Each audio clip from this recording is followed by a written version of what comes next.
Committee will come to order. Administrator Power, thank you for appearing today. I'm pleased that you have been an engaged partner when it comes to the United States humanitarian aid and international development initiatives. And while I may not agree with every element of the request, it is refreshing to see a USAID budget proposal that demonstrates seriousness and thoughtfulness.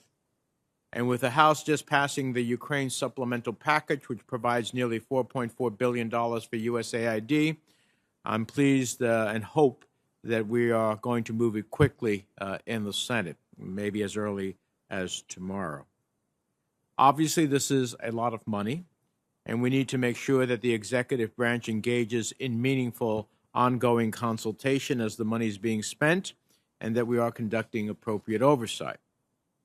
Under the Trump administration, the value of economic development and foreign assistance in advancing U.S. foreign policy was met with skepticism. They hobbled USAID from fulfilling its mission, demoralizing the workforce and risking decades of U.S. investment into some of the most vulnerable parts of the world. The transactional approach the Trump administration took through USAID towards providing assistance to countries at the start of the pandemic was appalling. When it comes to responding to natural or man-made disaster, our foreign aid programs should help save the lives of those in dire need around the world, not on the basis of politics, but out of moral obligation. This is the standard that has been used for decades, and I trust you are committed to fulfilling that vision at USAID and to elevating the work of USAID's development and assistance professionals. Obviously, our immediate attention is on the fallout of Putin's invasion of Ukraine. Russian forces have bombed maternity wards and kindergartens. They have used sexual violence as a weapon of war. They have executed civilians hand-tied behind their backs. In addition to these war crimes, Putin's invasion has precipitated a refugee crisis and exacerbated a major global food security crisis across Africa and the Middle East. As we deliver humanitarian relief in Europe and beyond, the United States must elevate the needs of women, girls, and other at-risk populations, and supporting neighboring countries hosting a huge influx of Ukrainian refugees. And while addressing this crisis and its fallout, we cannot afford to overlook the rest of the world. When commodity prices soar, that affects everyone, and I am extremely concerned about the risk of famine in the Horn of Africa. Additionally, the retreat of democracy in Africa is threatening gains made in the Sahel and dashing the aspirations for participatory politics of millions across the continent. Whether it is conflict in Ethiopia or kleptocracy in the Democratic Republic of Congo or a coup in Sudan, USAID is America's first responder, supporting democracy, good governance, and providing life-saving assistance to those in need. Health systems across the globe have been strained from the last 2 years of the pandemic. COVID hospitalizations or deaths are down, but the threat remains. New COVID subvariants continue to emerge, and I am not convinced that we are prepared. From vaccine distribution to strengthening our preparedness, this is an issue that affects the safety of everyone on the planet and remains a national security threat here in the United States. USAID is a critical part of the United States' effort to prevent, detect, and respond to future pandemic threats. Along with Africa, Latin America, and the Caribbean, we're hard hit by COVID-19. At the same time, the region is struggling against the resurgence of authoritarianism from Cuba to Venezuela, and now the consolidation of the region's third dictatorship in Nicaragua. Violent criminals from El Salvador to Mexico are undermining civilian security, exacerbating the forced migration and refugee crisis across the region. Our neighbors in the hemisphere need our assistance. We need to expand inclusive economic opportunity and strengthen democratic institutions. At a time of such great upheaval and distress, I'm reassured that we have a USAID administrator who bore witness to the siege of Sarajevo and Putin's aggression in Chechnya. To successfully provide emergency aid, support democratic governance, empower women and vulnerable populations, USAID must be a place where all Americans can serve. I look forward to hearing your plans for modernizing the workforce to meet today's challenges in particular how you will integrate the Chief Diversity Officer into these efforts. And I hope that by partnering with small businesses here at home, our aid programs can have positive impacts both in the U.S. and abroad. In closing, let me reinforce just how critical all of these efforts are. When we don't address economic challenges, it leads to destabilization. When we don't promote prosperity, it leads to human suffering. When we don't show up, it gives the bad guys a chance to get a foothold. Administrator Power, I know you strongly believe in these principles, and I look forward to your testimony. With that, let me turn to the ranking member for his opening remarks. Well, thank you, Mr. Chairman, and welcome, Administrative Power. Glad to have you here. Certainly, you're at the center of one of the most important undertakings that we do as America internationally. Before we get started, I want to try to reset a little bit about what our understandings are here. During your confirmation hearing on March 23rd, 2021, you pledged, quote, to work tirelessly with members on both sides of the aisle and to, quote, be transparent and accessible. So you can well imagine I was disappointed by the 9-month delay in getting responses to the questions for the record. 9 months is way, way, way too long. These were submitted at your first budget hearing on July 14, 2021. One member of the majority has just received a response this week. And we're going to have to do better than that, do a lot better than that if we're going to do what we're required to do, and that is our oversight obligation. I've spent all my adult life in either the executive branch or the legislative branch, and I know the legislative branch is always an irritant to the executive branch, but it was set up that way because of our important oversight role. Now, turning to the budget, I'm concerned by the administration's continued misalignment of priorities and resources. For example, even with historic levels of hunger and displacement, the president proposes to reduce humanitarian assistance by 34%, while prioritizing massive increases for vague climate commitments. I think undoubtedly, the president is counting on Congress to make the humanitarian accounts whole while he focuses on securing funding for the favored projects. This is an unlikely outcome. If the administration is going to propose such reductions, they should at least get serious about spreading humanitarian aid dollars farther, including by eliminating the cargo preference requirements that have outlived their statutory purpose, unnecessarily increase costs and delay deliveries of life-saving food by months. I'm eager to work with you to finally put more food into our food aid. As you probably know, and I think almost everybody on this committee has experienced, virtually everyone we meet with from the international community is concerned about the coming food scarcity. It's going to be a real issue with what's going on in Ukraine, what's going on with the drought in the areas that are particularly affected by that. So everybody's going to have to step up and going to have to redouble our efforts. I also have concerns about the president's prioritization of multilateral commitments for global health over funding for proven bilateral programs. This includes an unprecedented request for $6.5 billion in mandatory spending for an international financing mechanism and a health workers initiative that is nowhere fully baked yet and not ready. It is clear, and indeed I believe more than clear, that carefully planned, strategically targeted foreign assistance can advance the national security, the economic and humanitarian interests of the United States. It's also clear that poorly planned and executed programs can have the opposite effect. We need to get it right. So I'm pleased by the emphasis on promoting democracy, rights, and good governance. In too many places, democracy is in retreat, from Afghanistan to Zimbabwe. I'm eager to hear how this budget specifically will help promote good governance, combat corruption, and empower democratic voices. Which brings me to Ukraine.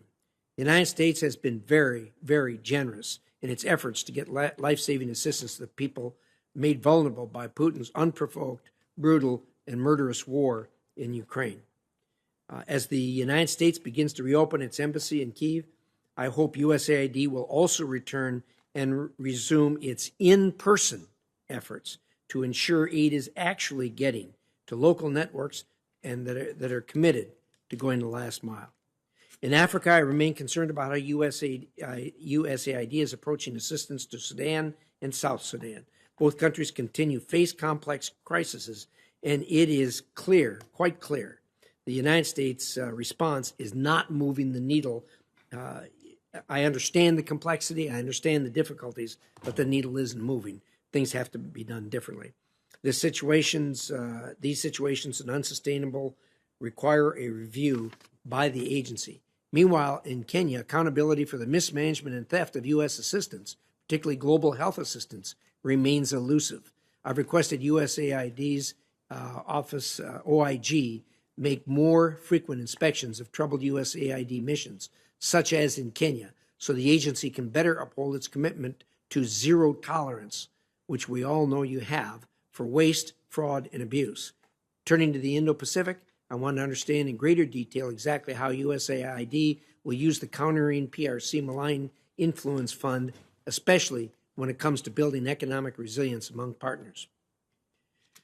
Regarding the Pacific Islands, we have stepped up our diplomatic and development engagement with the Pacific Islands in recent years, but there is more to do, including alongside Australia and New Zealand. I want to understand what USAID is doing in this critical part of the world. Regarding the Middle East, I've been very vocal about my concerns with this administration's Syria policy. Caesar sanctions have been too few, and we're failing to curb Arab outreach to the Assad regime. International and economic isolation remain the best tools to seek accountability for Assad's crimes. We can never return to business as usual, and Assad has got to be held accountable.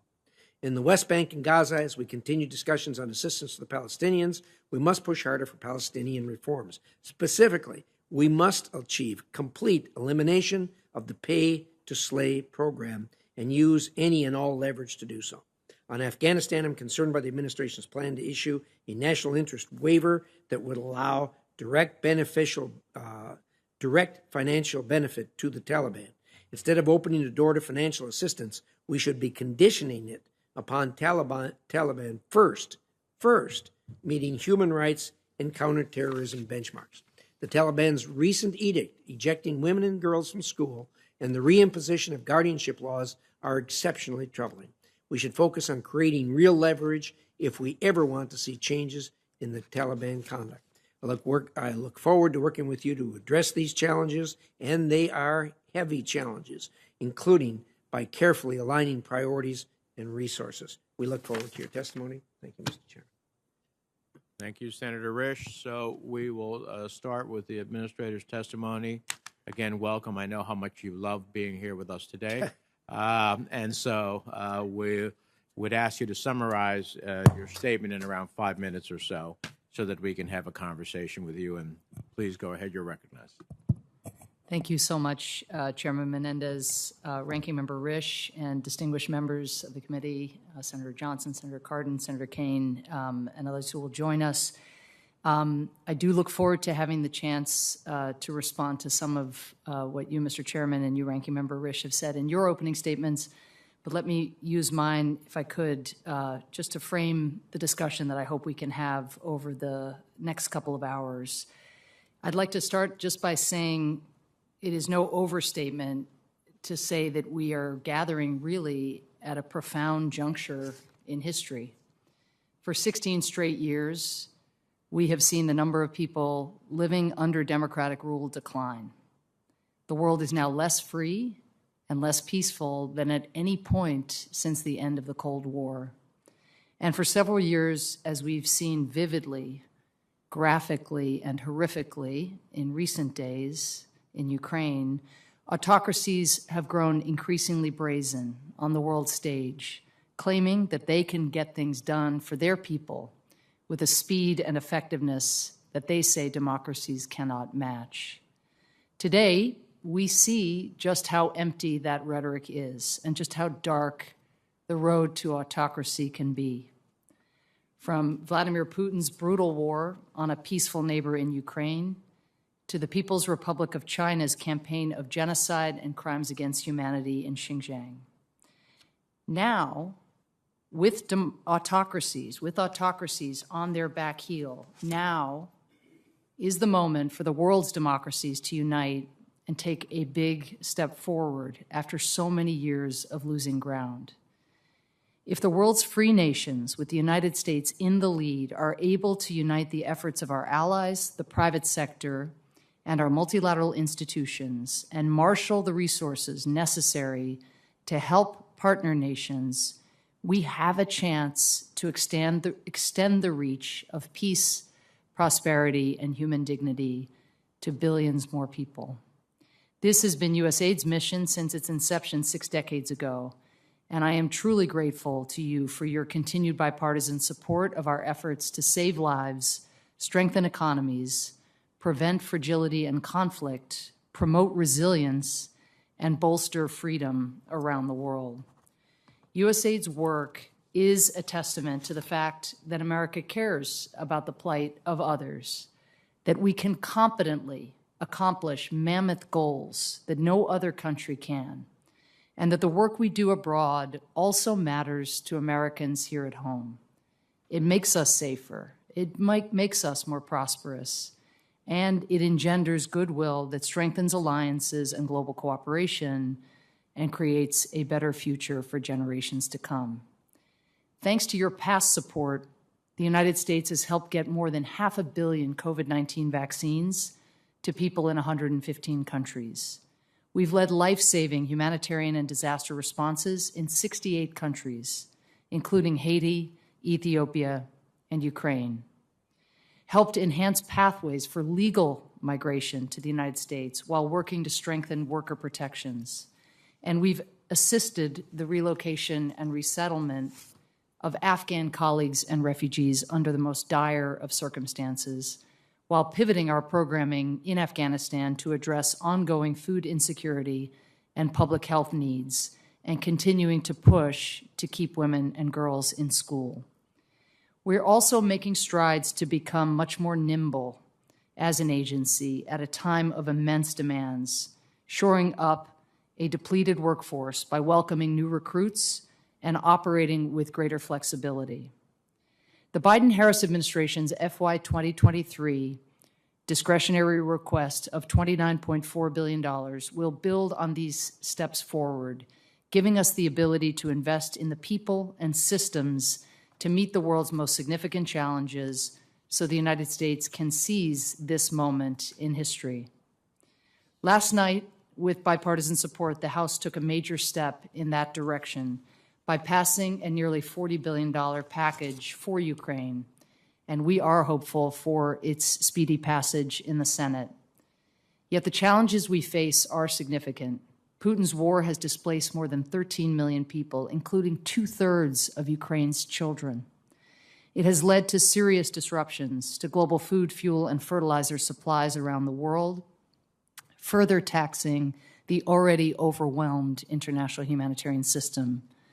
2 difficult years of the COVID-19 pandemic have set back development gains, and despite the United States' leadership in vaccinating the world, that job remains unfinished. Multi-billion-dollar climate shocks appear each year with more frequency, and continued humanitarian crises remain in Ethiopia and elsewhere. Yet as grave as the challenges are, I sincerely believe the opportunity before us is even larger. By providing the resources necessary to seize this moment, the United States can galvanize commitments from our allies and our private sector partners and demonstrate to the world that democracies can deliver in a way that autocracies cannot. These actions are key to reversing years of democratic decline and creating a more stable, peaceful, prosperous future for people at home and abroad.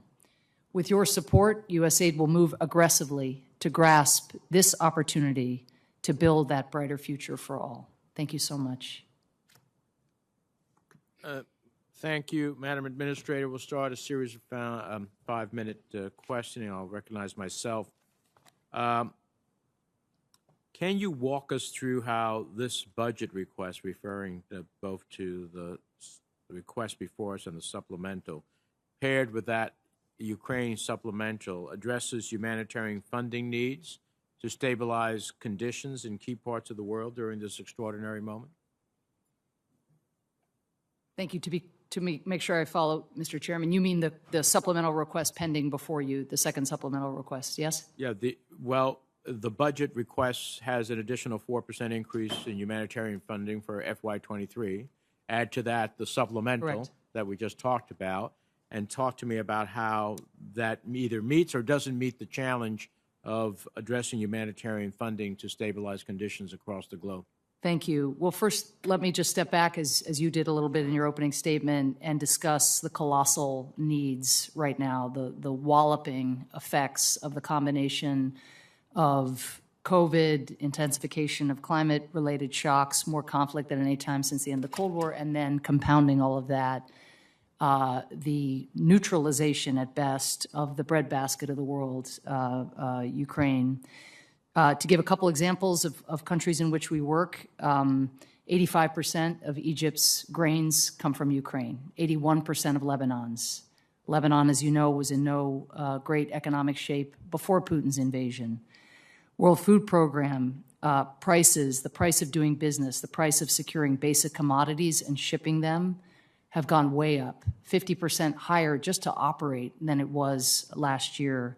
And now, of course, a huge new displaced population inside Ukraine, plus the nearly 6 million refugees who fled outside Ukraine. So we are seeing these cascading effects. I think what the supplemental passed last night by the House that will be coming to you does significantly is it gives us the ability to meet the needs of those brave Ukrainians who have remained inside their borders. Again, everything from psychosocial, those who've suffered sexual violence, to being able to provide shelter. We've all seen those large residential complexes that have been decimated by Putin's aggression.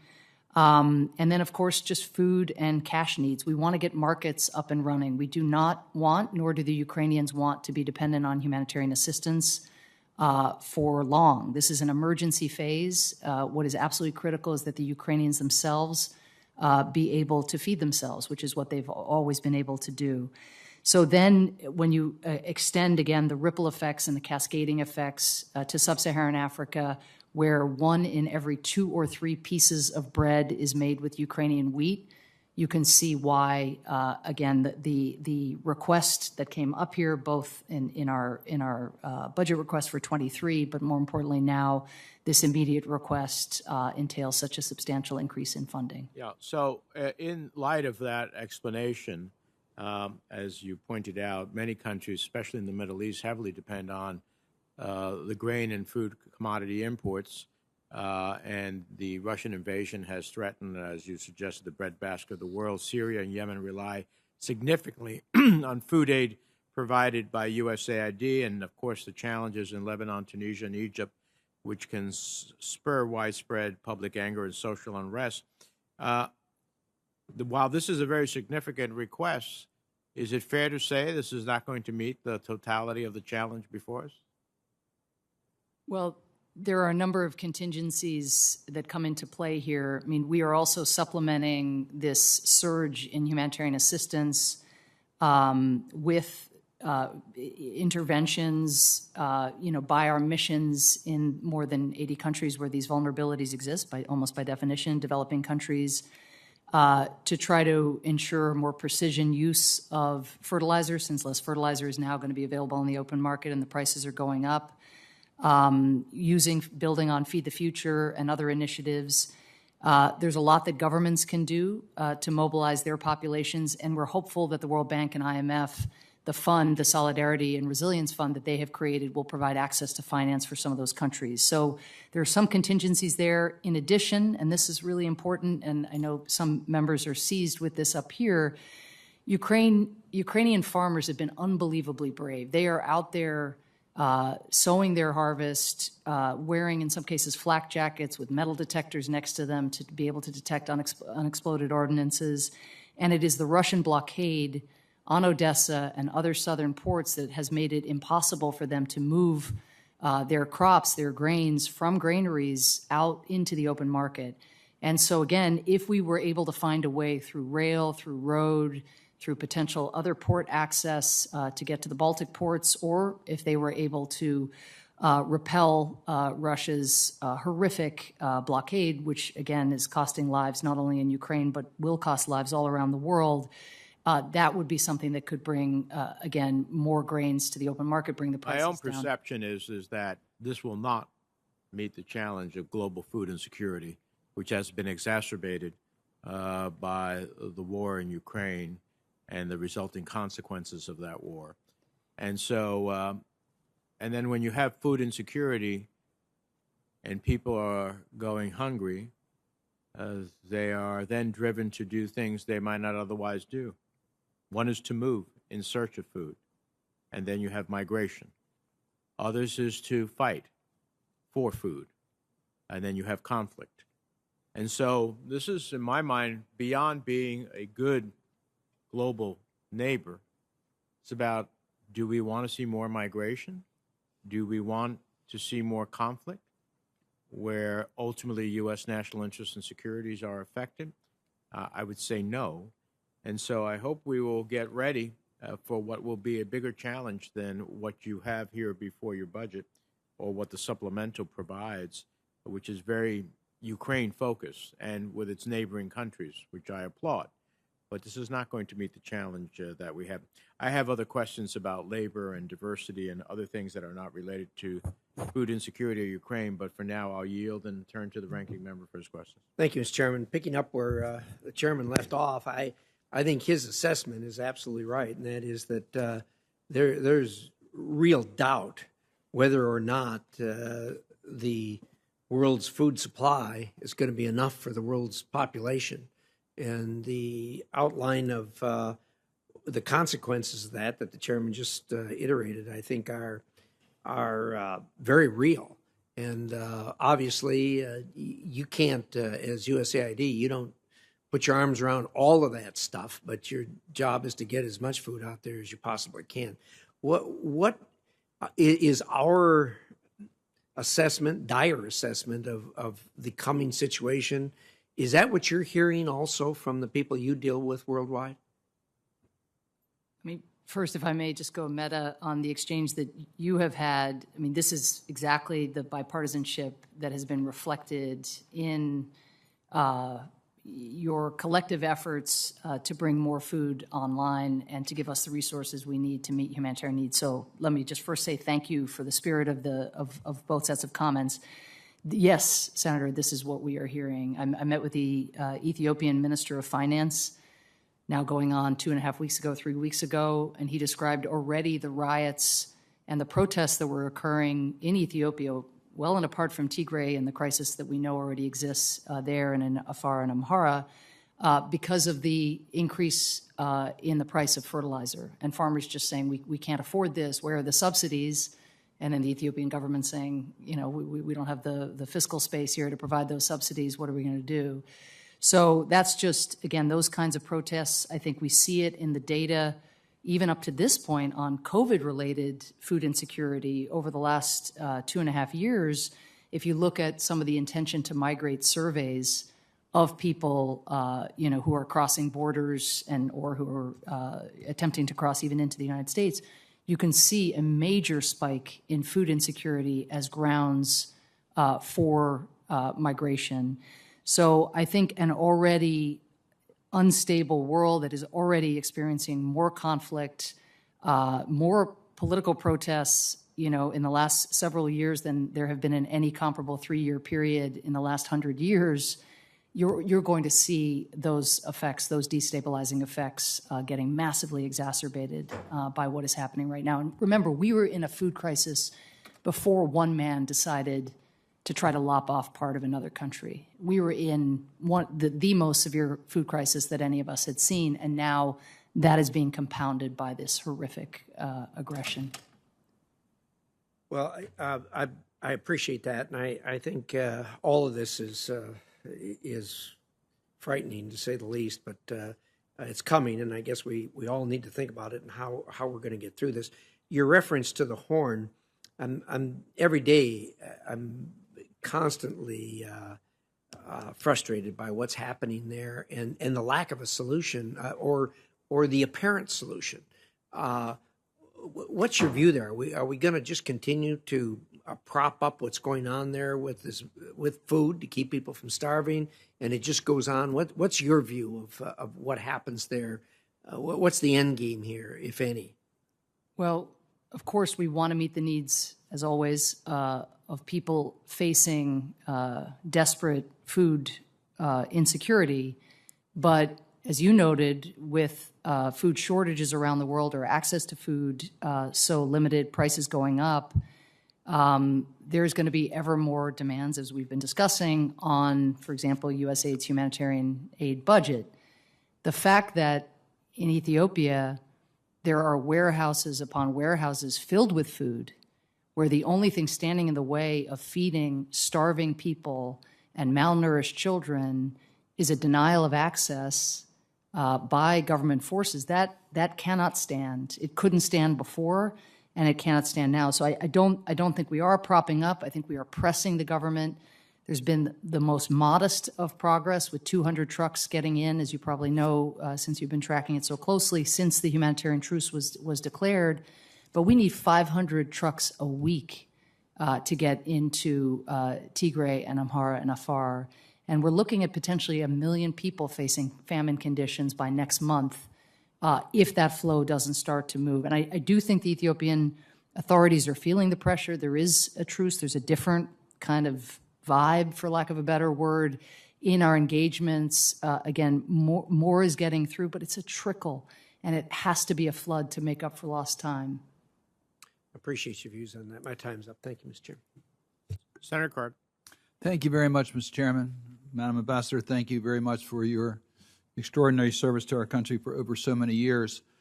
The challenges today are extreme. You've already pointed out some, but I find the most alarming is the trend of decline of democratic states, as you pointed out during your testimony. We see every time there's a survey done, more countries are less free. So we need, in our foreign assistance, to balance the needs that are out there. We have to be engaged in regards to health issues, nutrition issues, education issues, gender issues, housing issues, economic opportunity. All those are critically important, and all could use more funding. But there's a fundamental need to support democratic institutions. And the amount of resources that we allocate for support of democratic institutions is very limited, and the needs are very great. So I'm going to just give you one suggestion of where some funds could be diverted. As I understand it, the fund that was set up after the fall of the Soviet Union for supporting democratic institutions and market economies, they're set up in the individual countries. One was set up in Russia. And obviously, it's my understanding there's about $153 million in that account that has been frozen because there is no opportunity right now to use those funds for that purpose. It seems to me those funds could be diverted.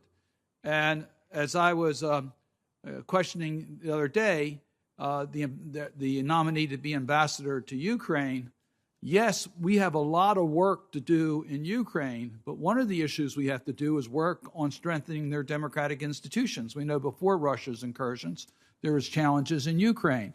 So I guess my question to you, would that be a creative use to transfer those funds for Ukraine, or to use them considering the limited amount of funds you have in regards to democracy being frozen in a country where we can't use it? Thank you, Senator. Let me first just say, since I'm up here to talk at least in part about the FY 2023 request, that we really have attempted to do a soup to nuts review of our democracy and anti-corruption programming in order to try to right-size it for this moment in history, rather than I think what you had seen is the kind of relative global complacency that had come to pass, certainly after the fall of the wall and with talk of the end of history and all the rest. But you saw, as you know, over time, democracy funding just going down, down, down, down, and not being compensated for example, with additional resources in the anti-corruption space. And we're trying to remedy that in the 23 request, really to try to scale the support that we give, frontline human rights defenders, independent journalists, social movements, whether that's, labor movements or workers or students or young people of the kind who helped bring down the Bashir regime in Sudan before that progress was offset over the course of the last 6 months. So I want you to know that when you look at the numbers, you will see us really actually trying to resource something we all claim we care about, but have not resourced commensurate with our national interest in funding democratic institutions and those who will bravely stand up for democratic principles around the world. With regard to the Enterprise Fund, all I can say here, I think, is just to assure you that no stone would go unturned if there are resources available to be funding anti-corruption and democracy work. I think there is a range of views that we are trying to sort through on whether those resources are accessible, but happy to talk to you or have our team talk to your staff. I appreciate about what that. might be available. I just think the optics of taking money from Russia's account, which is not going to be used, and using it for Ukraine is the right optics these days as well. So just point that out to you. Let me ask one additional question, if I might. The administration is requesting $400 million for countering People's Republic of China, PRC's malign influence fund. Sounds great to me, but explain to me how you're going to use that $400 million. Thank you. Well, what we could do is get you a mapping of what we've done with those resources up to this point. Suffice it to say that it is one of the maybe loan is too strong, but one of the rare funds at USAID that comes unearmarked and actually gives us the ability to react quickly to a moment of opportunity. So whether that is, for example, a group of civil society actors who might be exposing some kind of corruption associated with some kind of large infrastructure project, or whether that might be an investment in, an alternative source of energy. It has basically been used to give us flexible funding to try to draw on USAID's comparative advantages over the Chinese investment that we know is blanketing not only the world, but the hemisphere. So again, this is only a modest plus up from a fund that was created before my time as administrator.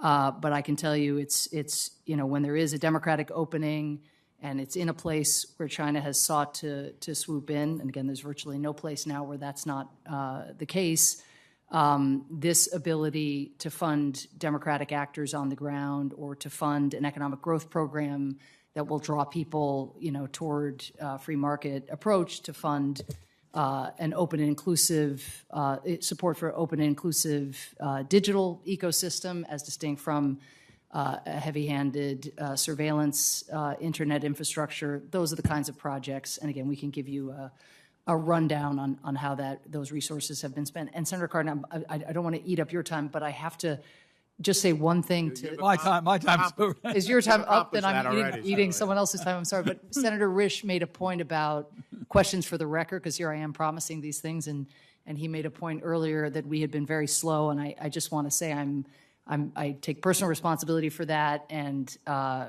whatever the process dysfunction that caused such a long lag between you all posing questions of this nature and us getting back to you, I apologize for that. We are fixing the process, and that will not happen again. So I just didn't want to leave that unaddressed. As And I'll make look more forward. promises. I'll look forward to following up on those points that you did. Thank you, Mr. Okay, thank you. Senator Haggerty. Thank you, Chairman Menendez. Ambassador Power, good to see you here.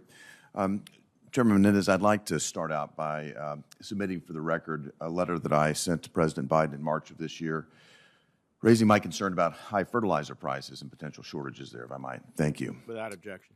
And Administrator Power, I'd like to turn to you. I grew up in a rural area. I was president of my high school Future Farmers of America organization. I remember studying then the theory of Dr. Thomas Malthus, who predicted that the world was going to run out of food if the population continued to grow.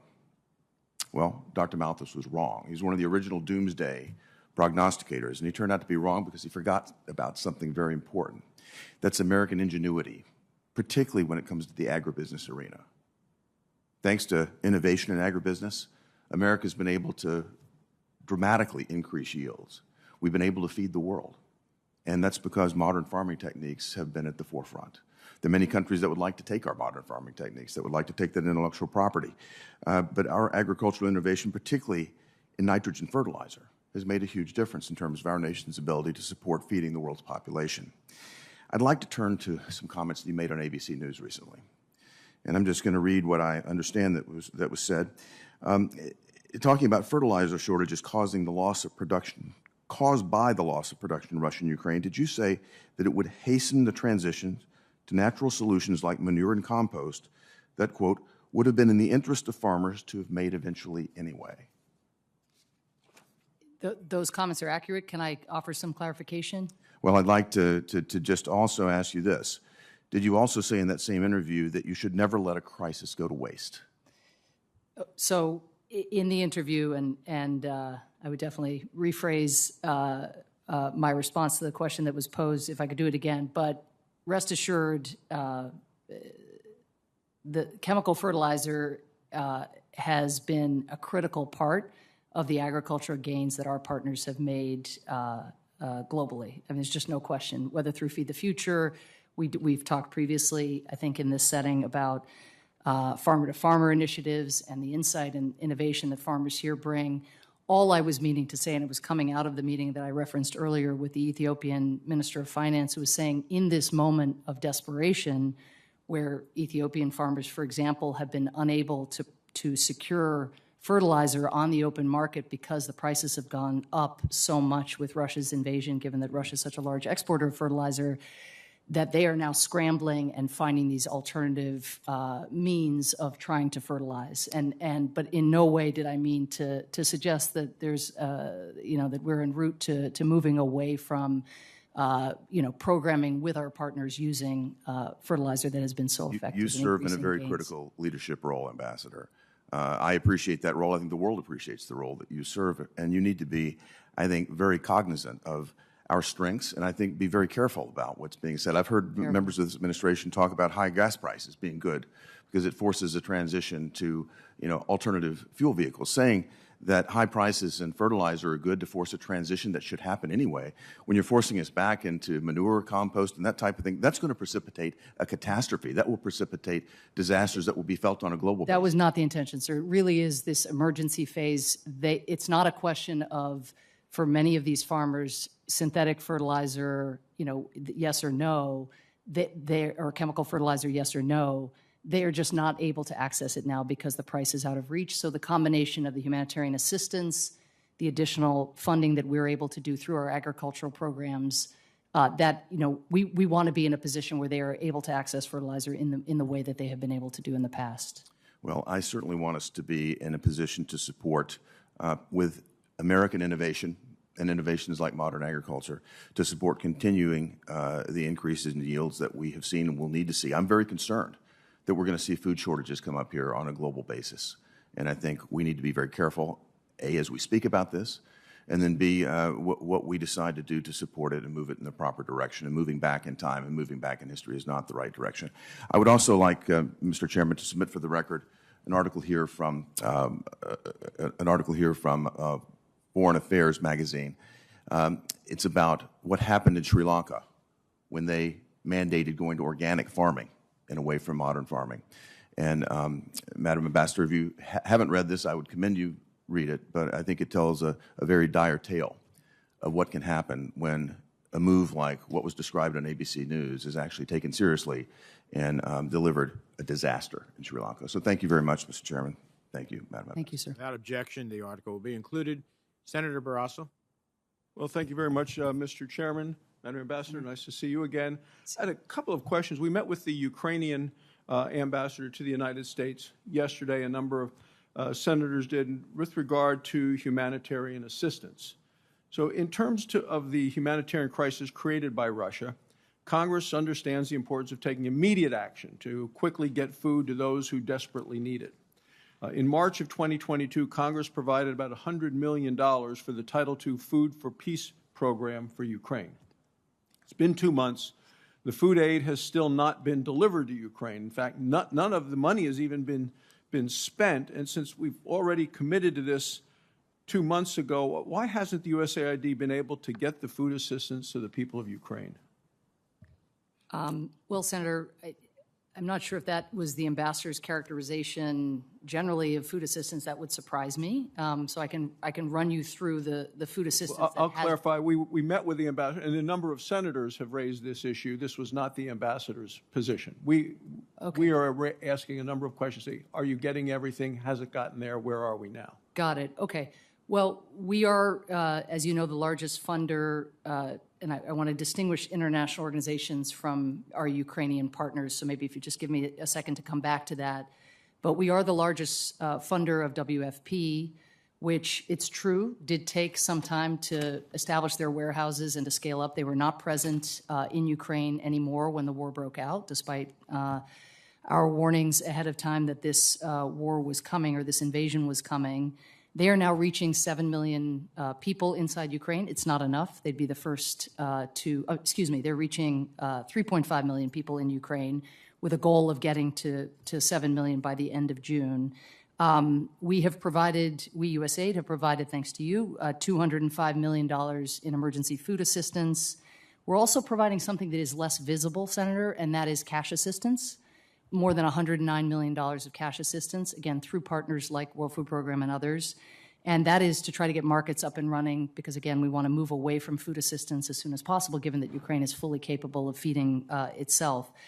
So there is an issue, I think, with our sort of, or not an issue so much as a question about whether we have the right balance between support for international organizations and support for Ukrainian partners.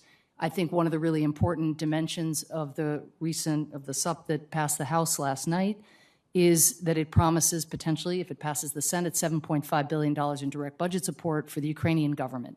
They have a social service ministry. I talked to the social service minister yesterday that itself provides cash assistance to internally displaced people, to elderly people, provides pensions, provides other forms of resources. If that can be scaled up, you could imagine a world in which international organizations would just be procuring things that Ukrainian actors on the ground would themselves not be able to procure. So now with regard to actual food commodities from the United States itself, I think that is something that usually does cost more and take a longer period of time. I will have to get back to you on where those commodities are and whether, to the degree that your understanding is accurate, why it would be that those would not yet have landed in Ukraine. Those are the sort of questions I specifically have. I know in March we passed the Ukraine supplemental, $2.65 billion for international disaster assistance.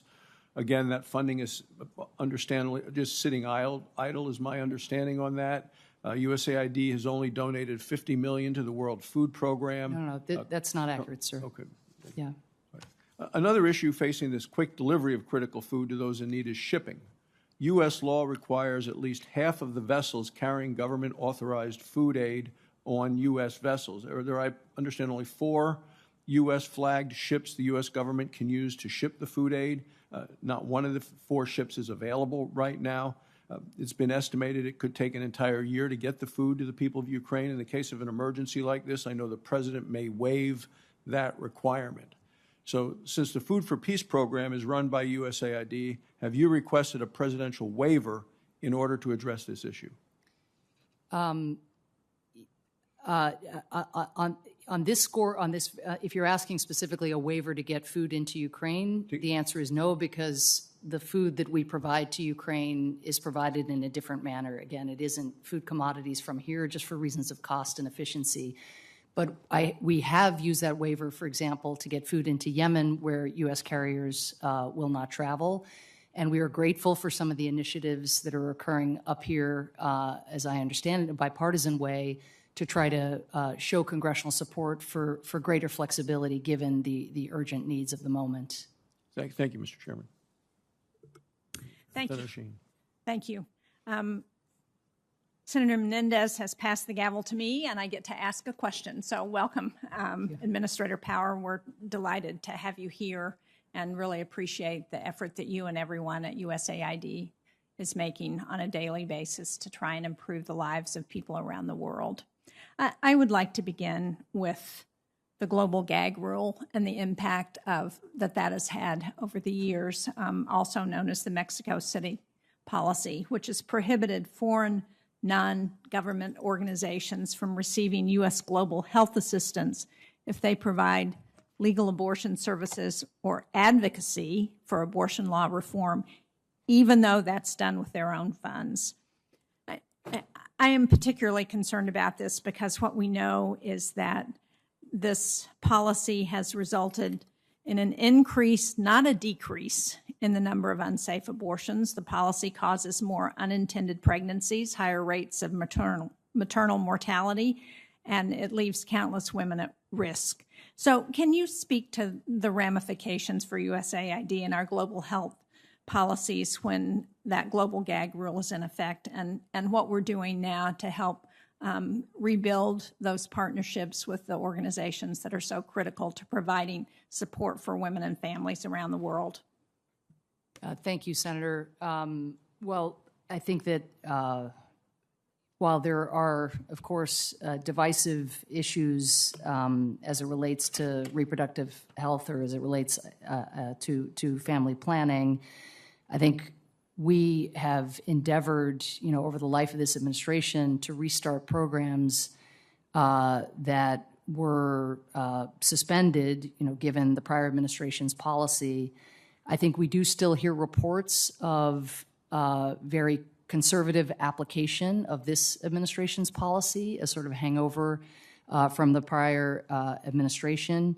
But I think it is extremely important. You'll see in the 23 budget request a request for historic $2.6 billion for women's and gender empowerment and rights broadly defined. I think that will have ramifications, we hope, in this area of programming. But it is just extremely important that women's rights are protected and that women get to enjoy the right to voluntary family planning, which has not always been the case, as you know. Thank you very much for that. And another area that's really important as we think about how do we empower women around the world is promoting the ability of girls to stay in school, particularly secondary school, where there's persistent gender disparity.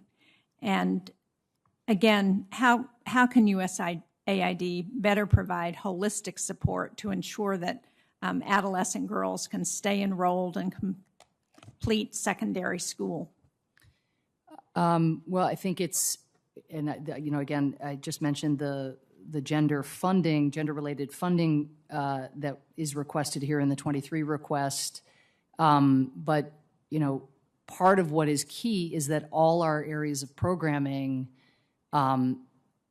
filter the programming through the recognition of the unlocking potential that the education of women and girls, the rights of women and girls have for the rest of society. So our budget request, for example, requests $693 million in basic education, $238 million in higher education. There's a real emphasis in that programming on the education of girls specifically. So, of the 1 million people, for example, reached with vocational training, half are girls and women. We again, emphasize that this should be the filter through which our programming in a whole range of areas, whether it's microfinance, in the agricultural space, or education, through which we filter our programming. I don't know that I can say that has happened yet, but we are having now a gender advisor in every USAID mission around the world, so I'm hopeful that will accelerate that process. And can you again speak to why that's so important? Because I think people looking at it without having an understanding of what a difference it makes when girls and women are educated to not just their families, their communities, but their countries, don't appreciate why this is so important in our foreign policy. Well, we've spent a lot of time talking about grave humanitarian crises, the grave humanitarian crisis that's underway right now. What you see is, when girls, for every additional year of education that girls have, that affects their family planning choices, that affects the number of mouths that their families will be feeding, that affects GDP. You see an incremental increase in a country's GDP for every extra year on average that girls are able to obtain in education. It is just as simple as, do you want to unlock your country's full potential, or do you want to leave half of its potential off the field? One thing I would draw your attention to, Senator, you're probably already tracking, but I find it really quite thrilling that President Biden's new infrastructure initiative, sort of the Build Back Better World initiative as it was launched at the G7, includes in it a pillar on gender as conceived of as infrastructure. And the piece of it that is so important, I think, is investments in the care economy. And so we are looking at USAID and across our government about what we can do to catalyze investments there, and that has not been a significant area of focus in the policy space, the regulatory space, or the funding space, the program space. And so it's very exciting to imagine what it would mean also for women well and apart, even once they have obtained their education, once they begin having children, they feel the need to drop out of the workforce in order to raise those children, in part because they do not have care possibilities that they can draw upon. We've seen in our country, you can imagine how much more severe the effects are even in developing countries. So that's something that's a really ambitious new initiative. The Gates Foundation and others are squarely behind it, and I think we could bring a lot of resources to this agenda, which would have additional catalytic effects.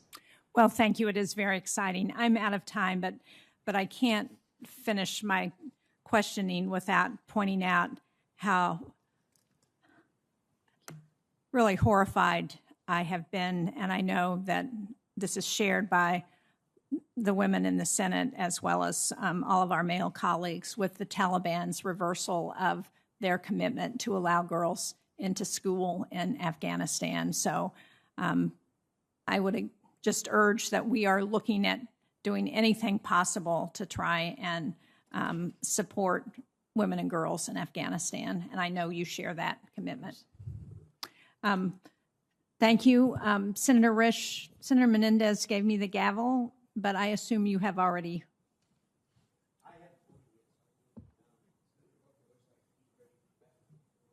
Okay. I appreciate the battlefield promotion, sir. I'll try not to abuse my power. Senator Booker. Thank you very much.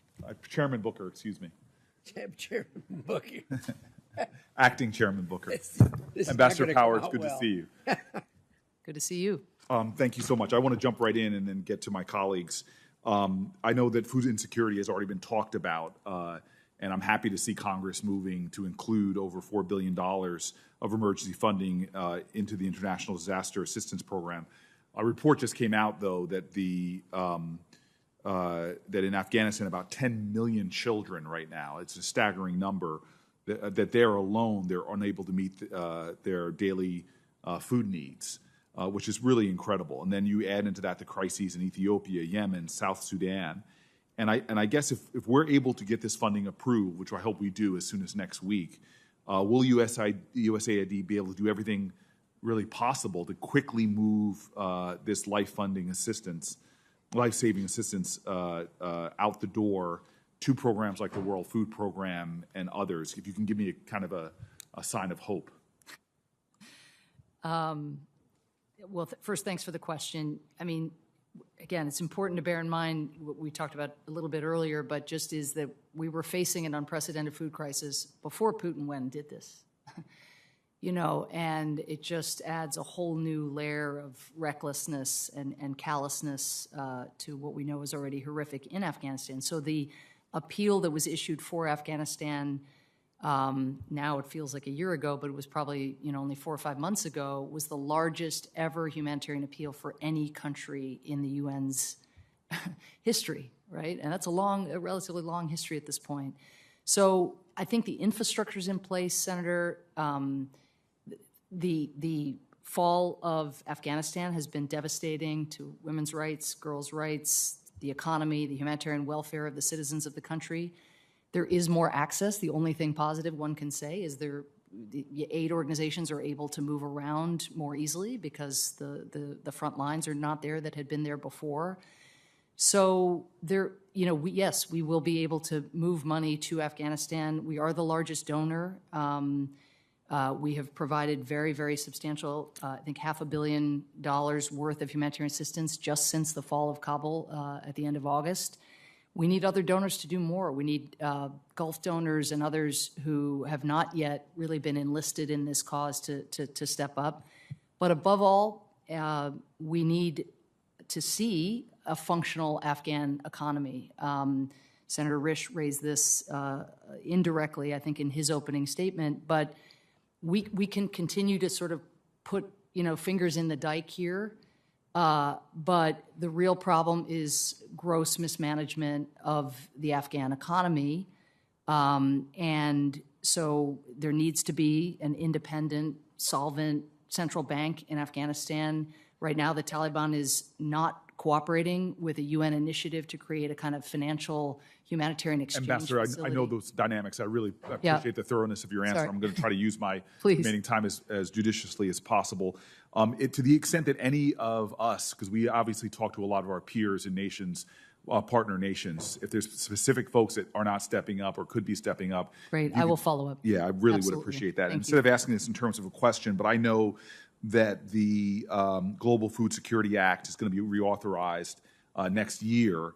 And I guess I just would like to make sure, and I know this is a focus of yours, so I really don't have too much encouraging to do, but that we see some language in there that really adds support for women, smallholder farmers, programs focusing on women and girls when it comes to that program. And I'd love to be able to work with you on trying to make sure that the language reflects some of those priorities. I want to just jump in and give you a chance to help talk about some of the good work that you all are doing in terms of modernizing the work you're doing. And I just know we need to make sure that money is getting out the door to organizations that are best positioned to do the work. And I think it's DevEx is the name of the group, reported on Monday that USAID funding to low and middle income based organizations actually decreased last year. And overly complex contracting is a barrier that's often cited that how really keeps local innovative organizations from working with USAID. Last year, USAID structured just 1.3% of its grants as straightforward fixed amount awards, which are easier for smaller, local, and more innovative organizations to apply for and manage. And they're among the best ways, I think, to incentivize real results and have a higher level of accountability. I know this is a focus of yours, but I just hope that that's a plan to increase resources being distributed in that way. It is, and there is a lag between when a new administrator comes in and launches a big agenda, as we have on localization. The goal, Senator, is 25% of foreign assistance going to local organizations and 50% being co-designed, co-evaluated with local organizations. We are going to have to find a way to get there. There is a disparate impact of the complexity of USAID rules and regulations on local organizations, whether it's linguistic challenges or just the fact you don't have a world-class accounting firm or general counsel in-house. So one of the reasons we're grateful for the plus up in operating expenses is so that we have the staff that we need to sit down with local organizations to help them jump through those hoops. But we also need to simplify and actually reduce the administrative and other reporting burdens while doing so in a manner, of course, that's sensitive to the imperative of avoiding fraud, waste, and abuse. So this is the needle we are seeking to thread. I think the new partners initiative and local works initiative that were written into law up here have been helpful. And I've launched a $300 million initiative called Central American Local, which is a dedicated pool that would only go to local organizations. So I think we're getting there, but it's going to be time, unfortunately, before you start to see the return on this agency's commitment in this regard. Great, and I'll just bookmark this, not as a question, just in my closing to say, I really hope to talk to you a little bit more about that, but also examine how we can get double bottom lines for a lot of our investments with a lot of sort of innovative strategies, say, for example, with climate change, more investments in scale climate-resistant crop varieties in places like India. These could help us with climate change as well as dealing with a bit of their food crisis. Senator Menendez has returned. I have lost my very brief moment as acting chairman. I felt the power drain away. I'm going to yield to him, but I know Senator Van Hollen's here to go up next. Thank you, Chairman Booker. Thank you very much. Senator Van Hollen. Thank you. Thank you, Mr. Chairman and Deputy Chairman Booker. Madam Administrator, it's great to see you. And just on Afghanistan, as you know what a desperate situation that is. I appreciate the support AID is providing through non-government organizations and making sure we do not do anything to support the Taliban. I agree with what Senator Shaheen said. I would say at the same time that the Afghan Reconstruction Fund, under the supervision of the World Bank, it seems to me has developed mechanisms to deliver additional funding to help hungry people without helping the Taliban. And I just urge you to continue to support that effort. I'm sure that you've all talked about the good news of the $40 billion emergency supplemental that passed the House, which importantly does include $5 billion for food assistance and dealing with food insecurity. I think we all recognize that given the needs, it's still not enough, but it's a lot better than where we were just a short time ago. But in terms of the scope of the problem and the different causes, we know there are many. We know it ranges from COVID supply chain issues to climate change impact on agriculture, especially in places like the Horn of Africa. But the dominant one right now is Putin's war against Ukraine. And I just came from a hearing in the SFOP's Appropriations Subcommittee with David Beasley of the World Food Program. And I asked him about this. And it was pretty clear that the 25 million tons of grains that are stuck in Ukraine are having a direct impact on food insecurity, rising hunger around the world, both in terms of supply and increased prices. So that while Putin is killing innocent people in Ukraine, he's also making people around the world go more hungry and leading them to the verge of starvation. Can you quantify this problem? Because if we don't get this grain out of the port of Odessa, millions of people are going to go hungry because of what Putin's doing. And I'll just close this part of the question by saying that, you know, people have talked about getting the grain out through land routes. Everybody I've talked to says that there's no way to get a significant amount of grain out as quickly as we need to through land routes, that the port, opening the ports is the key. Could you elaborate on the impact around the world of what's happening there? I can. I mean, let me just say that the Ukrainian outflow of grain in steady state pre-invasion was 5 million tons of grain a month. So that's what we're talking about losing in, and David Beasley would be more expert on this than I, but just taking that off the field globally, we're seeing it in food shortages, but we're also seeing it in skyrocketing food prices. And so I think you weren't there yet, Senator, when I shared, I think, an anecdote that really brought this home for me, or a fact that brings this home for me, which is that 1 out of every 2 or 3 pieces of bread in sub-Saharan Africa is made with Ukrainian wheat, right? And we've all seen the numbers of 85% of Egyptian grains come from Ukraine, et cetera. So, but you asked specifically about the range of solutions, and I think the European Union, actually just before I came here today, just put out a plan, the European Commission, I should say, but it leaves open a lot of the same questions, because we're all grappling with how much throughput could you get, through using traditional train routes, through using roads to get to other ports within Europe. Is there a way to get up, to the Baltic ports, which seem like the closest other ports that could take supplies at scale? But right now, the biggest challenge, and again, we're working with our Ukrainian farmer partners, because we have USAID has big agriculture programs, has long had big agriculture programs in Ukraine.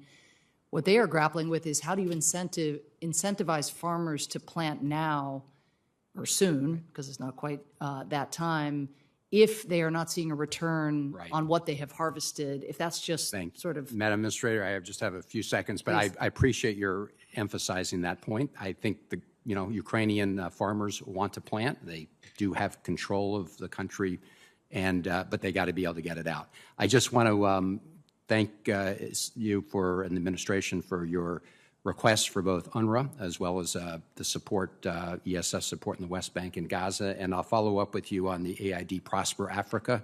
I want to thank your team for briefing the Africa subcommittee staff recently, and it sounds like we're making good progress on Prosper Africa. Thank you. Thank you, Mr. Chairman. Thank you. Senator Murphy.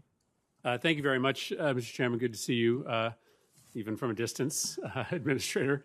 I wanted to talk to you about the topic of energy independence and the way in which this administration thinks about the utility of using grant dollars or financing to help countries break their dependency on neighbors. And of course, I'm thinking first and foremost about Russia's periphery. This has always seemed to me to be a bit of a blind spot for the U.S. government. We provide a lot of technical assistance on how countries can connect to other energy systems, but we have always been, I think, far too reluctant to put hard dollars on the table. In Russia's neighborhood, we leave a lot of that to the Europeans, but the bureaucracy in Brussels is, sometimes just absolutely unovercomable for many countries that are seeking relatively low-cost projects to break away from Russia. Right now, there's a crisis in Bulgaria. As you know, Russia's cut off energy supplies. There's a whole host of ideas on the table to find other avenues for energy import, including U.S. LNG, but there's not a lot of creativity in the U.S. system beyond advice as to how to help these countries find their next energy source. So just love a minute or two from you on whether there's more to be done at USAID, whether you need additional authorizations in order to better use and leverage dollars for these kind of projects. Thank you, Senator. I'm back not that long ago from Moldova, which is probably the country that most personifies the challenge. I mean, with the amount of energy blackmail going on across Europe, there's nothing like visiting a country that is partially occupied by Russian forces and vulnerable in the natural gas, fuel, and electricity domains to that blackmail, to I think underscore the importance of securing that independence. I guess what I'd say is it really depends.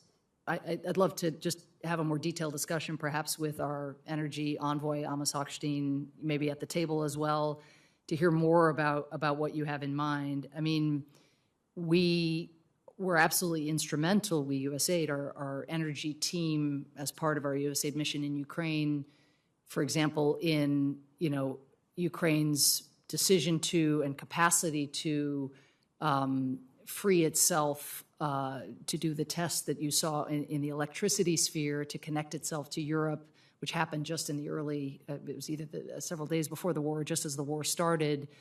And that was years in the making and lots of programming, but it's not hard to infrastructure in the way that you're describing. And I think where my mind goes is to an entity that I've been spending an awful lot of time working with and through, and that is the Development Finance Corporation. Sure.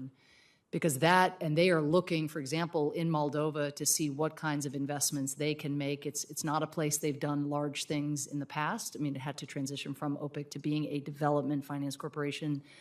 Again, the energy sector actually, I think, is a place that you have made an exception for them to work. So I think there are, real opportunities throughout Eastern Europe in particular. But the devil's in the details about what you have specifically in mind. I want to make sure that USAID is the best bricks and mortar agent, for those kinds of investments. Right now, what we do is we embed technical advisors and, contract out those energy independence experts who help guide a country toward building the organic. Well, and I appreciate that. To me, this is the greatest need that exists to stabilize economies right now in Eastern Europe is assistance on the future of energy. And thus far, the United States has, decided to provide that advice and expertise, but not hard dollars. I mean, the sort of food distribution economy is a mix of private sector and public sector participation, but we have made the decision in energy to essentially leave it all in the hands of the private sector and to use the public sector as a means of providing advice. I just think that's a mistake. I think it's time for the United States to put some hard dollars on the table. I think that'd be a wise expenditure of our dollars, given how much we're spending on other projects to secure Europe. So I look forward to that conversation with you and others in the administration. I appreciate the time, Mr. Chairman. Senator Schatz. Thank you, Chairman. Administrator, thank you for being here. I want to cover three topics. First, internet freedom. Freedom House reports that internet freedom has declined for the 11th year in a row. State Department ought to be taking the lead here, but USAID and the U.S. Agency for Global Media play critical roles. I know USAID just put out a new digital strategy, which makes some reference to internet freedom, but I'm wondering if you can talk about what you're doing in this space and how it fits into the other agencies that have some responsibility. Thank you. I think that you see out of the President's Democracy Summit, more attention, of course, to this ever so critical issue. Our dedicated programmatic money in this space is quite modest, as you'll see reflected in the President's budget request, far more modest than the importance of the tool of an open and inclusive digital ecosystem.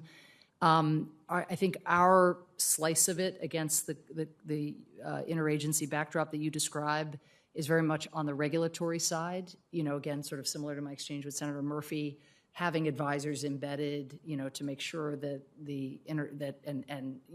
working with the State Department to apply diplomatic pressure to ensure that governments are not going the way of the Chinese approach, even as they're drawing increasingly on Huawei or other tools in developing countries. The diplomacy to reverse that or to change that for those countries that haven't yet made those decisions is underway as well. So just two final things for follow-up later. I'd like to get some additional fidelity on how the interagency works, and if it hasn't been fully fleshed out, that's understandable, but I'd like to get some clarity there. And then secondly, what would a more robustly funded personnel model look like for this? I want to move on to deforestation. Last fall, I introduced the Forest Act, which creates a framework for the federal government to stop commodity-driven deforestation around the planet, which is the main cause of deforestation. In Glasgow at the COP, President Biden committed to the Declaration on Forest and Land Use that sets the goal of no global deforestation by 2030. The Lacey Act is a great tool, but as you know, it deals with forest products, not commodity-driven deforestation. So can you tell me how Biden's commitment is changing and shaping USAID's work on the ground to reduce deforestation? Specifically, I'm interested in commodity-driven deforestation. Again, not continually encouraging follow-up with our experts on this, but I do think, given the energy we are now, no pun intended, putting into the deforestation or the reduction of deforestation effort, it'd be worth someone on your staff touching base with our climate coordinator. But our request in the budget that has gone up recently includes $335 million in sustainable landscapes funding, and that's 135% increase over the 21 enacted levels. I think that you did see the nature-based solutions emphasis at COP to an unprecedented extent, and so additional ideas you have as to what that should look like. But well, so I think it's just so I can get to my last question. Please. I think it's three things. First, let's follow up and work with your staff. Second, let's figure out what the kind of staffing needs are. But I also just want to put a fine point on, there's a tendency to think when we talk about deforestation about Lacey Act implementation and enforcement. That's absolutely important. I've supported that since I got to the Senate, but that's not what I'm talking about here. I'm talking about TA and financial assistance to help people to move off of the commodities that are actually driving the deforestation trend around the planet. And then final question for you. I was pleased to see that USAID released a vision statement for digital health in late 2020. Telehealth works. Telehealth is particularly exciting in a lot of the countries in which USAID works. Can you tell me how far along you are in operationalizing the vision that was released and what you need in order to scale telehealth across the planet? Just let me say one last word about your prior question on reforestation or reducing deforestation. Just to say, I think one of the things that we are trying to do organizationally is bring about just much more day-to-day synergy between our Bureau on Food Security and Resilience and our Climate Environment team. I mean, those synergies can exist in any agency, but to really create that kind of integration, which I think will end up creating structures that are more responsive to the way you formulated the question previously. With regard to telework, Telehealth. I've got return to work It's on been the a long mind. day. Everybody's coming back to the office in a week or two. On telehealth, President Biden actually just today, I think you might have seen, launched a new health worker training initiative. I think this is going to be this question of how to integrate telehealth training into healthcare worker training is going to be one of the foundational questions. I think Atul Gawande, our relatively recently confirmed Assistant Administrator for Global Health, is very seized with bringing these digital tools to bear. What that means practically, again, I'd want to dig into the details. We, as a agency, we are, as you may know, very weighted in our funding toward HIV/AIDS and PEPFAR, malaria, TB, to very specific disease burdens. We are trying to orient the agency around something quite basic, which is this past year saw the first reduction in global life expectancy in more than a century. It's really, really, really bad news. We're trying to think about what does it mean to structure USAID around actually reversing that and showing increases in global life expectancy. And I actually think telehealth as getting healthcare to more people is going to be a critical part of the answer. Thank you. Thank you. Senator Markey. Thank you, Mr. Chairman, very much. And thank you for the great job which you are doing in these troubling times that we're in. Can we talk a little bit about climate change and the Indo-Pacific area? I've been able to include in the Competes Act. We hope at some moment this year we will have the Competes Act actually become law, but a requirement that the United States government lead a robust interagency climate resiliency and adaptation strategy for the Indo-Pacific. Can you talk a little bit about what you might be seeing in that region and what impacts climate change is having in terms of destabilizing impacts? Well, Senator, you're it's like talking to Michael Jordan about basketball here. You know the impacts far better than I do, but I even saw in my days as UN ambassador, permanent representatives of countries that they feared would not be member states of the United Nations even 20 years into the future because of the actual outright disappearance of the country into the sea. So adaptation is with us. It is here upon us. You will see in the 23 budget request both, as you well know, very substantial requests for increases in climate financing and very substantial requests, everything is relative, for development assistance in the Pacific Islands. I think nearly a doubling of assistance requested there.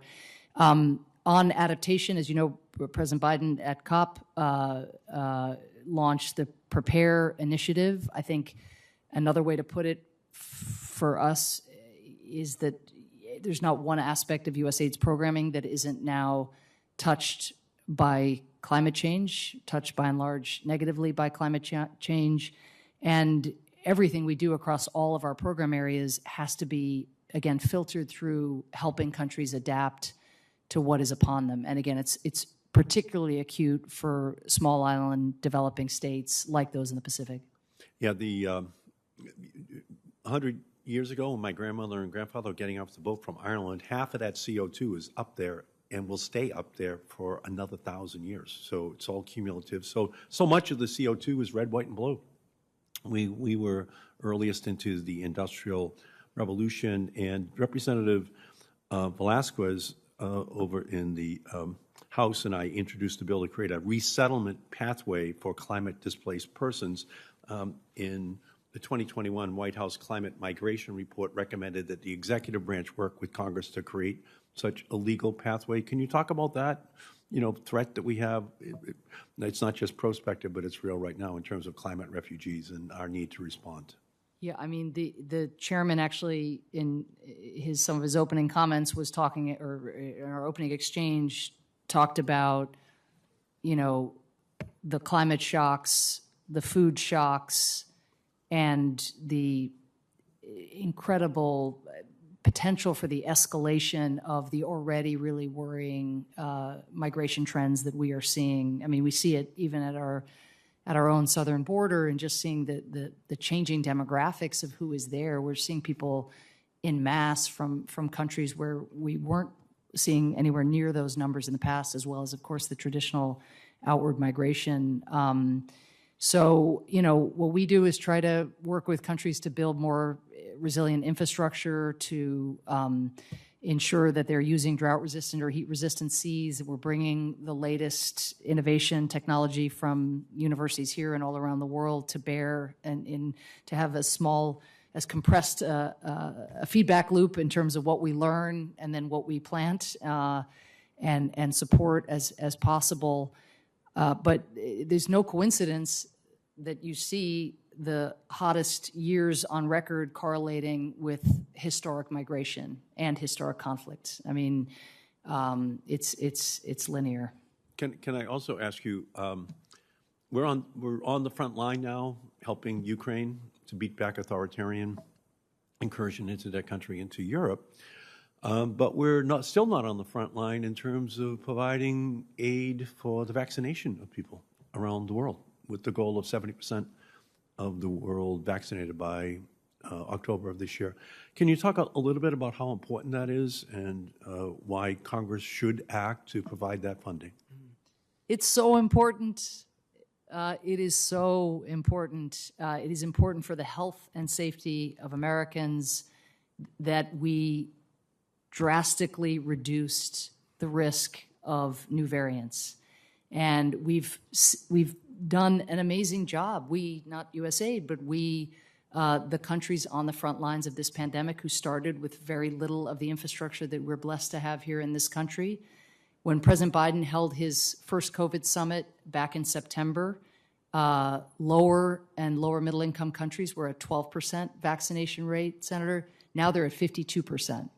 Sub-Saharan Africa still lags behind, but in the countries where we launched Global Vax, which is a Get Shots in Arms initiative that we launched in December to put those billion doses that we purchased from Pfizer, get those shots in arms, we're seeing landmark improvements. I mean, a country like Uganda going from 21% of eligible adults with one shot to 71% just in a matter of months. We can do this, and it is an investment in our own health and safety here in the United States. And to not do it, we've expended now 90% of the American Rescue Plan emergency funds that were given to us. We're incredibly grateful for it. So are the countries on the front lines of this pandemic who haven't reached the thresholds we have reached here in this country. We are exhausting those funds. This effort to vaccinate the world will grind to a halt if we do not get new resources, and we will regret it.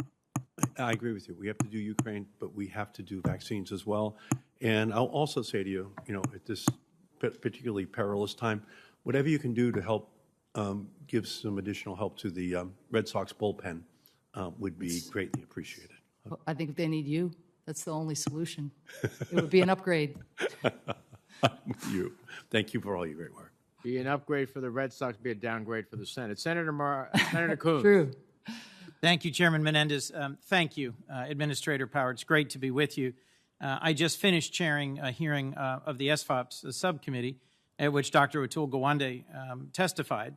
as well as Dr. Frieden and Dr. Ryan from former CDC director and from the World Health Organization. Dr. Gawande testified in response to a number of our questions about how soon global COVID funding will run out, both for USAID and globally, and the consequences. But I think some of this bears repeating or further exploration.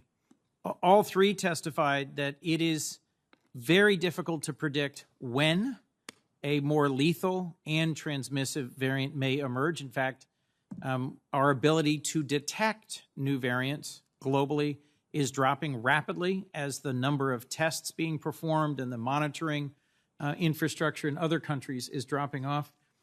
I'd be interested in hearing from you, as our nation's development leader, how significant has been the loss of development gains as a result of the global COVID pandemic. My impression is that we've invested billions in PEPFAR, in the President's Malaria Initiative, in the work against TB and other infectious and transmissive diseases, and billions in improving access to water and to health and to education. And the COVID-19 global pandemic has been a sledgehammer to that progress. What's your impression?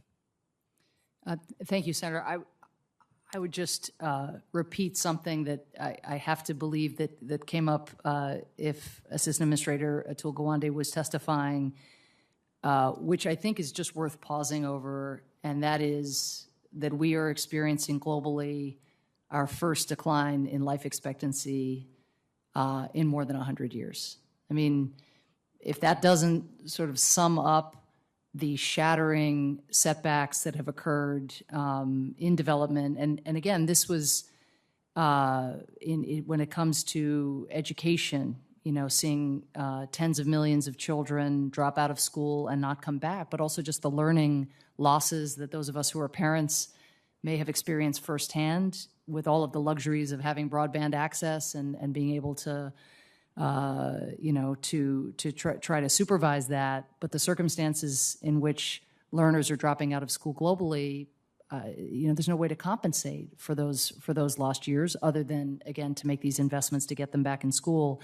And seeing the health setbacks on TB, on malaria, in areas where otherwise we were on a solid trajectory, in part because of the generosity of the American people and you all in making these investments.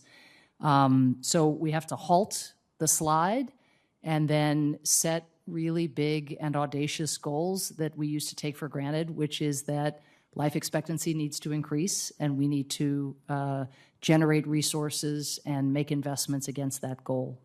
We've donated hundreds of millions of doses of vaccine to dozens and dozens of countries. My impression is that without additional funding to help fragile public health systems in underdeveloped countries actually deliver them all the way out into the most remote places and to overcome vaccine hesitancy, we're at risk of wasting or of losing that resource in a lot of countries. Do you have any rough sense of the scale of that potential lost investment? Well, let me address the question in two ways. I mean, first of all, we, the United States, with very strong support, bipartisan support up here, have purchased 1 billion Pfizer vaccines. And we have gotten about 400 million of those vaccines into arms and about more than 500 million vaccines generally out the door to developing countries where they are so desperately needed, and where, again, in some sub-Saharan African countries, you're seeing under 10% vaccination rates, including among immunocompromised people, which is where the greatest risks are of the most dangerous kinds of variants potentially developing over time.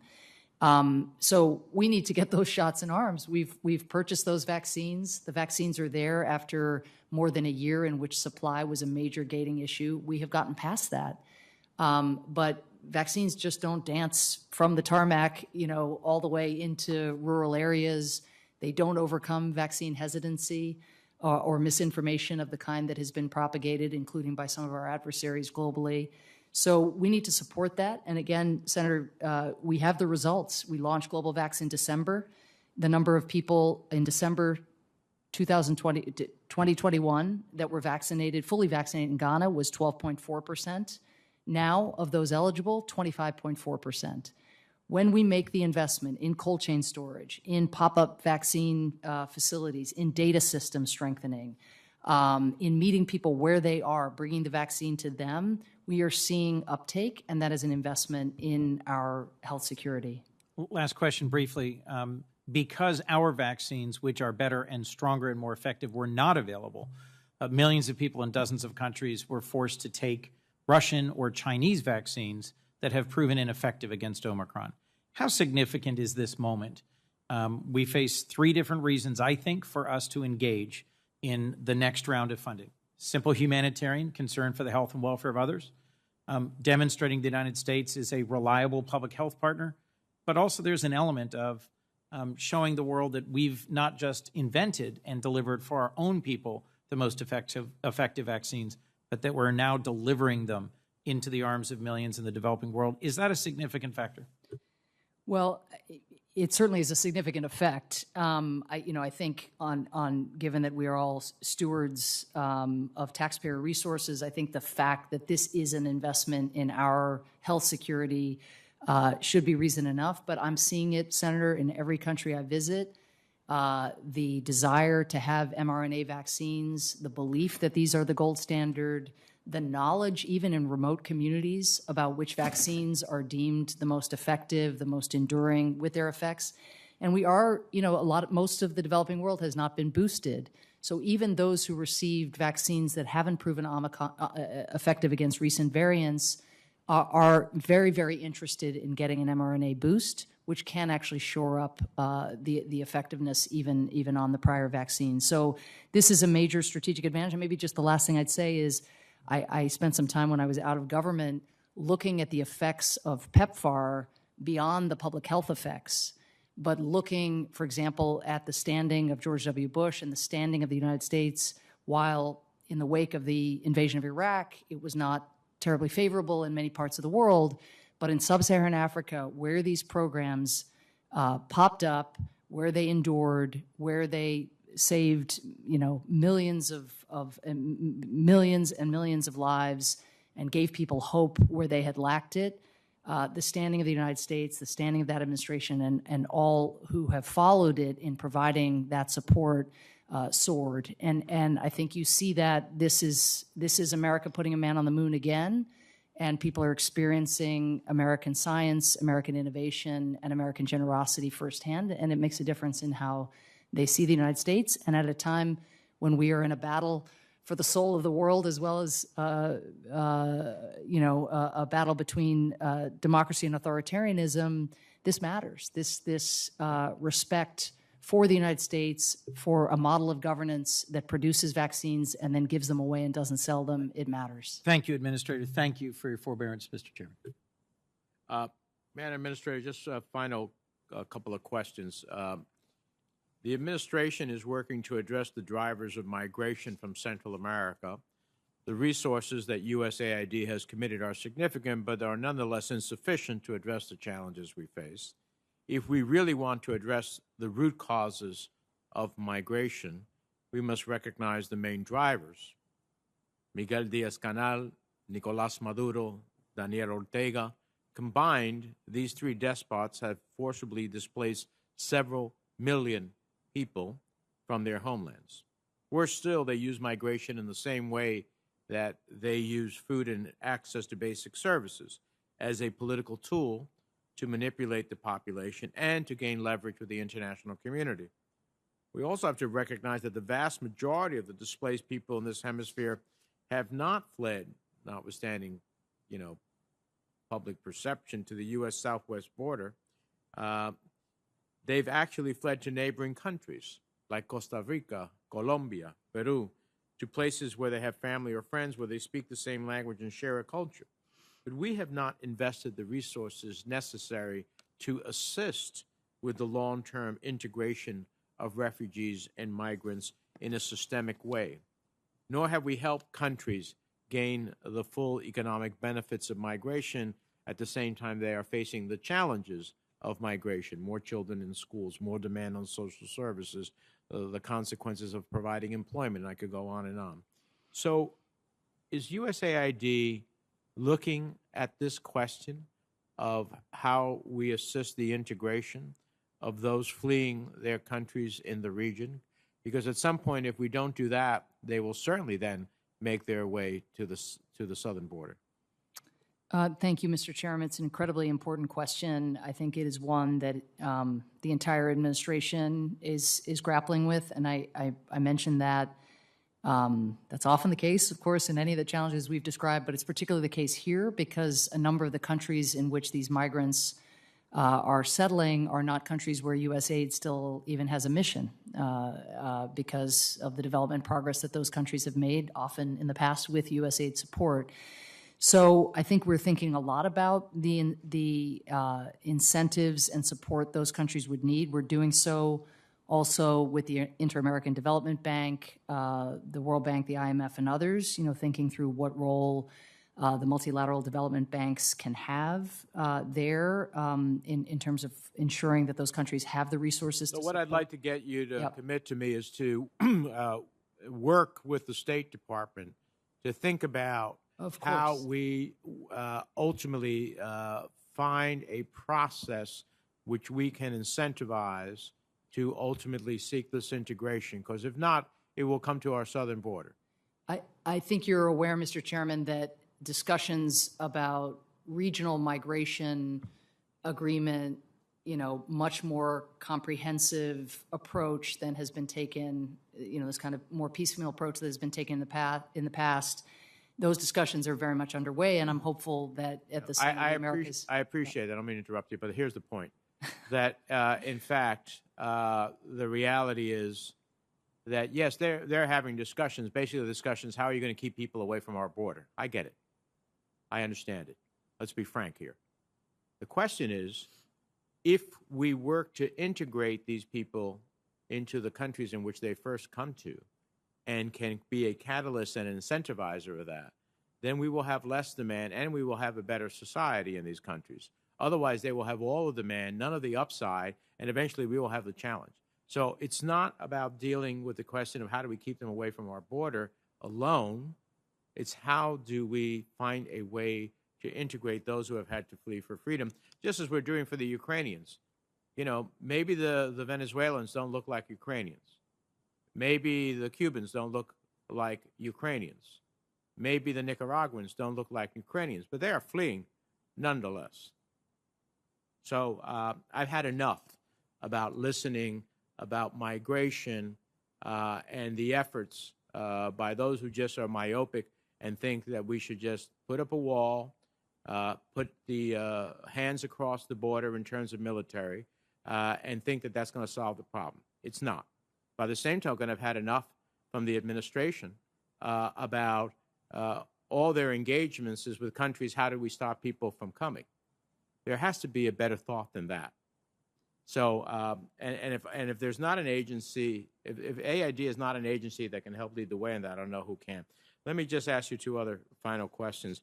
I am pleased to see that one of your first acts as administrator was to appoint USAID's first Chief Diversity Officer and to create a Diversity, Equity, Inclusion, and Accessibility Office to achieve those goals. Can you give me a sense of how that office is going to play this role in USAID more precisely? How do you plan to institutionalize AID's DEIA's efforts to ensure that they are lasting? Thank you, Senator. I don't know how much time I have to since I had to sit through everybody's questions, you have unlimited time. I don't know. Okay. So I would just say that the individual and her team, our Diversity, Equity, and Inclusion Accommodation Coordinator, sits within the front office. The portfolio involves not only looking at recruitment and doing things like doubling the number of PAIN fellowships, going to minority-serving institutions like Tuskegee, Delaware State, Florida International University, Morehouse, and others, several of which I have visited personally to make this recruitment pitch. But also the individual is looking at retention, and we've done a lot of examination of what the barriers for retaining underrepresented communities have been at USAID, and now it comes time to thinking about, okay, well, how do we apply lessons from that? So that's one aspect of what the individual is doing, working really closely with our foreign service, our human capital and talent management office, which looks at the direct hires, but also really thinking about these questions for personal service contractors and people who are hired at USAID in other ways. We're also bringing this DEIA agenda to the bulk of our workforce internationally, which is nationals of the countries in which we work. So while it's true we don't have a mission still in Costa Rica, we have missions in 80 countries, and the majority, 70% of our staff in those countries are nationals of the countries in which we work. And yet, often we're recruiting from the same kind of talent pools there, as we have for many, many years. And that means, again, slighting sometimes ethnic or religious minorities or people, again, who might come from more rural areas. So we want to bring that diversity, equity, and inclusion agenda there. Also in our contracting and our procurement, we have tried to make it easier now to lower the barriers of entry for small businesses, and other contractors who are led by women or led by minorities. That is a work in progress. Even getting the data on that has proven more challenging than I would have expected. But we want to see real changes as well in the diversity of the partnerships that we do, because we are expending significant resources, and to just do so in the same old places in the same old ways, I think would be falling short. Well, I appreciate all that, and I would just say that, as I say to different leaders from the Business Roundtable who come to see me, diversity starts at the top in terms of who leads your company, or in this case, who leads the agency.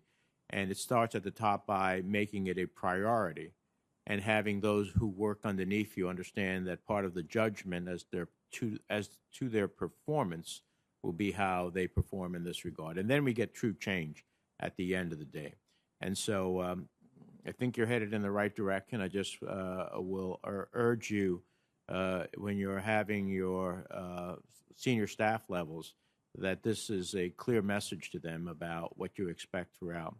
Lastly, I'm concerned that USAID has not prioritized the critical work of supporting trade unions and non-governmental organizations devoted to workers' rights. It seems to me that U.S. foreign aid and development policies and programs have to also prioritize worker rights and freedom of association protections in order that we can achieve the equitable economic development and strengthen democratic practices abroad. So could you describe to me what you have done to build USAID's labor capacity and expertise internally to the organization? And how will you ensure that USAID programs are effectively strengthening and promoting labor rights and workers' voices internationally? Thank you. Well, I'll just touch upon something you and I had the chance to talk about by phone, so I won't belabor. But as we seek to expand lawful pathways for migration in Northern Central America, we're very excited about that effort. We think it provides a wonderful opportunity for American businesses and for people seeking economic opportunity in the Northern Triangle countries for that matchmaking to occur, and it can be a win-win situation, but it won't be a win-win unless we also are incredibly vigilant on the labor rights side of things. And so we are working with the governments of the three countries to think about how to strengthen knowledge and awareness of people who come into the United States about where they can find protection, where they can find resources. You know, Mexico has consulates sprinkled throughout the country. The three Northern Triangle countries, of course, don't have quite the same presence, but still have resources to draw upon. And we are working particularly as it relates to the H-2A program to make sure, again, that the rights of farm workers in particular are protected when they come north of the border. So just to say, sometimes it doesn't show up as a direct line item in a budget, but it's about the integration of attention to labor rights in the programming that we do. I would also note that The President's 2023 budget request, as we've already discussed in this hearing, includes a substantial increase for democracy rights and governance programming. I think central to that is the question of how we enhance our support for worker rights, whether in a country like Bangladesh, where you've done so much work, or globally, because one line item in the funding is to try to support social movements, and it is more often than not workers who are at the forefront of democratic movements who try to bring about more accountable governance of the kind that's been Well, I lacking. appreciate that, and we'll see how it unfolds, and we look forward to working with you to ensure that. I should have said this at the beginning of the hearing, but we welcome as well your